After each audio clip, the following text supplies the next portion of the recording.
अजित पवार यांच्या निधनानंतर राष्ट्रवादी काँग्रेसच्या राष्ट्रीय अध्यक्षपदासह पक्षातील सर्व महत्त्वाच्या निर्णयांची सूत्र आणि अधिकार स्वतःच्या हाती घेणाऱ्या सुनेत्रा पवार यांनी एक महत्त्वाचा निर्णय घेतलेला आहे। सुनेत्रा पवार यांनी आता राष्ट्रवादी काँग्रेस पक्ष चालवण्यासाठी जबाबदाऱ्यांचे तिहेरी वाटप केलेले आहे। त्यानुसार उपमुख्यमंत्री आणि राष्ट्रवादी काँग्रेसच्या अध्यक्षा सुनेत्रा पवार या राज्यभर फिरून पक्ष संघटनेचं काम पाहतील।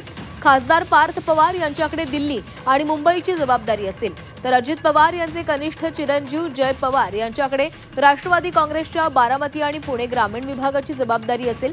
गेल्या काही दिवसांमध्ये राष्ट्रवादी काँग्रेस पक्षात अंतर्गत पातळीवर बऱ्याच घडामोडी सुरू आहेत। अजितदादांच्या निधनानंतर सुनेत्रा पवार यांना बाजूला सारून पक्षाची सूत्र स्वतःच्या हातात घेण्याचा प्रयत्न काही ज्येष्ठ नेत्यांनी केल्याची चर्चा होती।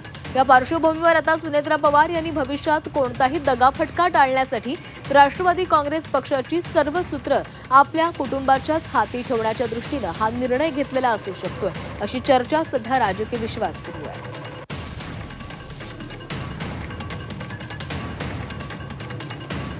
सुनेत्रा पवार या राज्यभर फिरून संपूर्ण महाराष्ट्रभर फिरून पक्ष संघटना वाढवण्यासंदर्भात काम करणार आहेत, तर पार्थ पवार यांच्याकडे दिल्ली आणि मुंबईची जबाबदारी देण्यात आलेली आहे। जय पवार यांच्याकडे बारामती आणि पुणे ग्रामीणची जबाबदारी देण्यात आली आहे।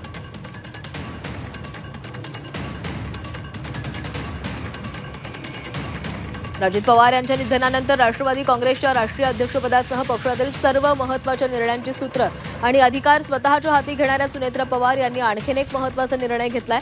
सुनेत्रा पवार यांनी आता राष्ट्रवादी काँग्रेस पक्ष चालवण्यासाठी जबाबदाऱ्यांची तिहेरी वाटप केलेलं आहे। त्यानुसार उपमुख्यमंत्री आणि राष्ट्रवादी काँग्रेसच्या अध्यक्षा सुनेत्रा पवार या राज्यभर फिरून पक्ष संघटनेचं काम पाहणार आहेत।